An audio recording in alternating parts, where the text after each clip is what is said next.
नमस्कार, मैं हूँ आपके सरपंच दीदी और आज मैं आपसे इस सत्र में एक बेहद ही गंभीर विषय पर बात करने वाली हूँ, जिस पर हमें विशेष ध्यान देने की आवश्यकता है। अरे घबराइए नहीं, मैं तो आप सबसे फाइलेरिया के विषय में बात करने आई हूँ। इसी बीमारी के निवारण एवं रोकथाम के लिए तो सरकार हर वर्ष MDA राउंड चलाती है। मुझे उम्मीद है आप सब ने इसके बारे में सुना होगा या ऐसे ही किसी मरीज से आप मिले होंगे। चले फिर समझते हैं ये बीमारी क्या है, इसका रोकथाम कैसे कर सकते हैं और हमारी भूमिका कितनी अहम है उसे भी देखते हैं। आप सबको मालूम होगा कि ये वेक्टर जनित संक्रामक बीमारी है जो एक संक्रमित मरीज से दूसरे व्यक्ति में मच्छर के काटने से फैलता है। इस बीमारी का पता हमें तुरंत नहीं चलता क्योंकि इसके लक्षण पूर्ण तौर पर आने में काफ़ी समय लग जाता है और कुछ मामलों में तो कभी भी इसके लक्षण नहीं आते हैं।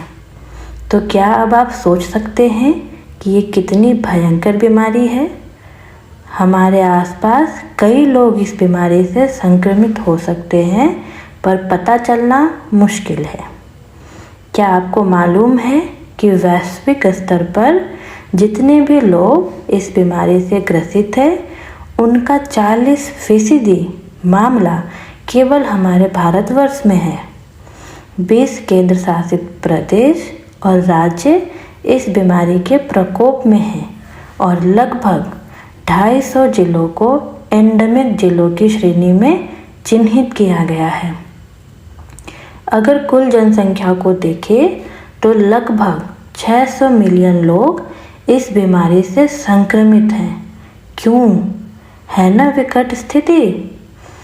अगर इस बीमारी के परिणामों पर गौर किया जाए तो ये और भी भयावह स्थिति दिखेगी। इसके परिणामों में जैसे स्थायी या दीर्घकालिक विकलांगता, सामाजिक संस्थाओं पर दुष्प्रभाव जैसे शादियों का टूट जाना, आय के अवसर कम हो जाना। विकलांगता की वजह से बहुत सारे लोगों को आय के अवसर गंवाने पड़ते हैं। समाज से अलगाव की स्थिति भी उत्पन्न हो जाती है। इसके इलाज की वजह से वित्तीय बोझ बढ़ जाता है। शिक्षा और पठन पाठन की प्रक्रिया पर भी दुष्प्रभाव पड़ता है।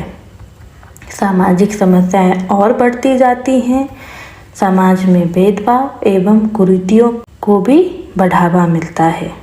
ऐसी ही और भी परिणाम शामिल हैं। अगर हम ये चाहते हैं कि ऐसी स्थिति भविष्य में हमारे गांव के किसी भी व्यक्ति को ना झेलनी पड़े तो आइए फिर देखते हैं कि हम इस फाइलेरिया का मुकाबला कैसे करें। सबसे पहले हमें MDA राउंड में सक्रिय भूमिका निभानी होगी।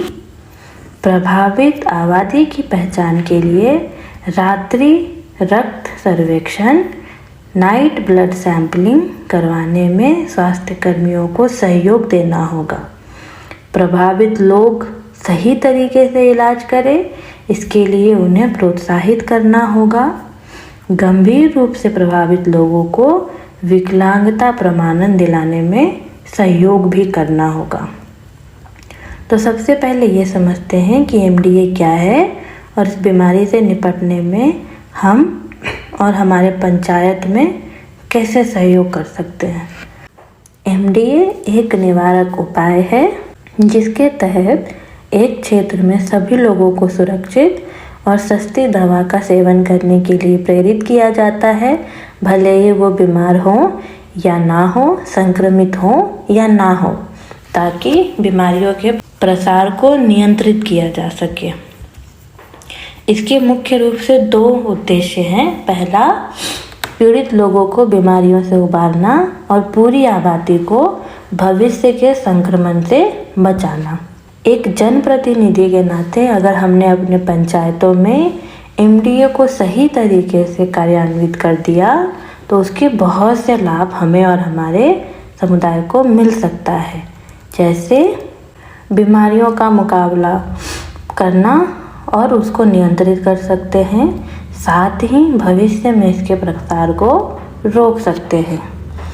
कई लोगों का इलाज करने से परजीवी कम हो जाते हैं, बीमारी का प्रसार कम हो जाएगा तो संक्रमण का खतरा भी कम हो सकता है। ये स्वास्थ्य में सुधार कर बीमारी के बोझ को कम कर उत्पादकता को भी बढ़ावा देगा, जीवन की समग्र गुणवत्ता में सुधार करके व्यापक सामाजिक लाभ भी देगा।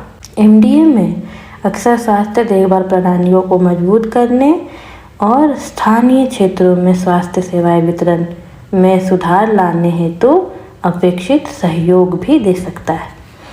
अब शायद आप सब ये सोच रहे होंगे कि ये सब कार्य में हमारी सहायता के लिए कोई है क्या?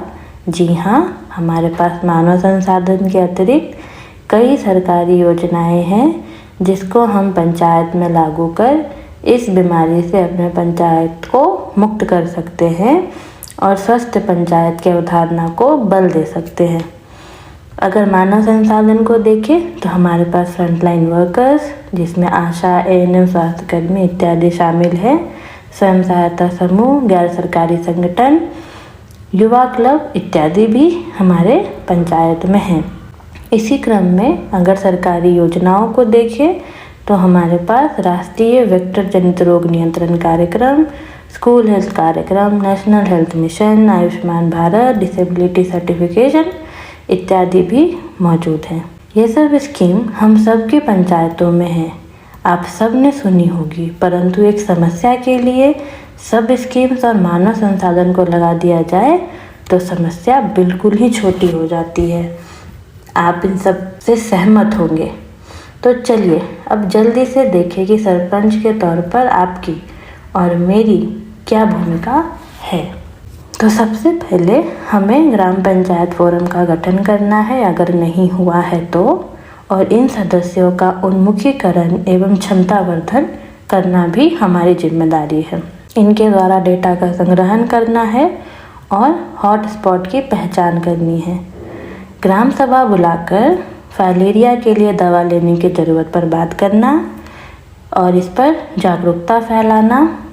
तत्पश्चात सामूहिक तौर पर दवा सेवन कर हम इसके निहितार्थ को लेकर समुदाय को समझा सकते हैं। सभी सेवा प्रदानगी केंद्र जैसे आंगनवाड़ी, विद्यालयों आदि पर शिविरों और दवाइयों की खपत सुनिश्चित करना, रात की ब्रीफिंग में भाग लेना और साझा संचार चैनल के माध्यम से एमडीए खपत की निगरानी करना भी हमारी जिम्मेदारी है। तो दोस्तों, लग रहा है ना कि बहुत ही आवश्यक काम है।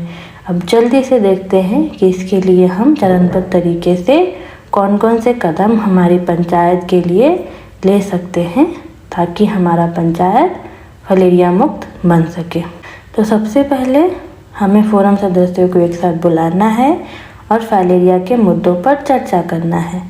पहचाने गए हॉटस्पॉट क्षेत्रों में फाइलेरिया उन्मूलन के लिए एक एकीकृत योजना विकसित करनी है। फोरम सदस्यों के अतिरिक्त गैर सरकारी संगठन और सामुदायिक समूहों का सहयोग भी लेना है। कम लागत और बिना लागत वाली गतिविधियों की पहचान करना, उपयुक्त थीम जैसे स्वस्थ पंचायत का चयन करना।